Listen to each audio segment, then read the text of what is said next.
Finland, the country which is known for quality education, only a small number of independent schools exist there, and even they are all publicly financed. No one is allowed to charge tuition fees. There are no private universities either. So, absolutely, there is no problem for the teaching community in Finland.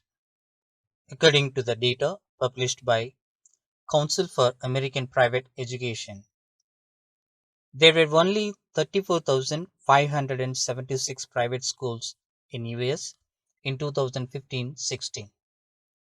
According to the data published in Wikipedia, only one-tenth of students are enrolled in private schools in US. Approximately 85% of the students enter the government schools in US.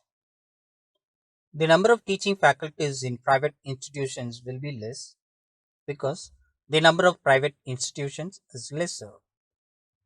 As per Wikipedia, there were 10,584 registered schools operating in Australia in 2019, of which 7,092 were government schools. So there are only 3,492 private schools in Australia as per these statistics.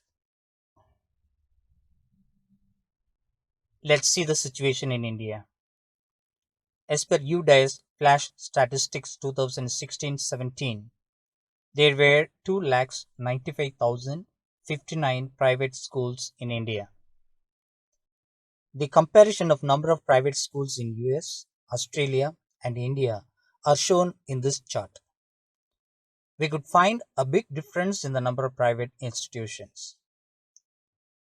This figure does not indicate the number of teaching faculties, it's just the number of institutions alone.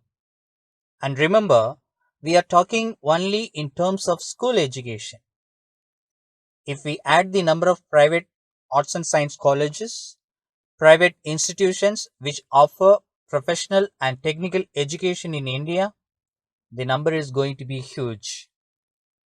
According to a private survey, 57% of the student population of India were enrolled in government schools, 31% in private schools, and 12% in aided schools in 2013-14 in grades 5 to 12. Here comes the shocking report. The same survey report indicates how the trend is going to be in 2030-31.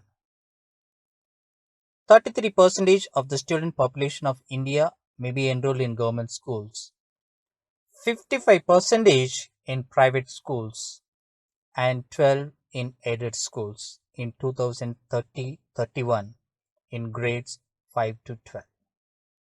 Again, we remind you we are discussing only in terms of student enrollment in schools. If we add the number of private arts and science colleges, private institutions which offer professional and technical education in India, the number is going to be huge.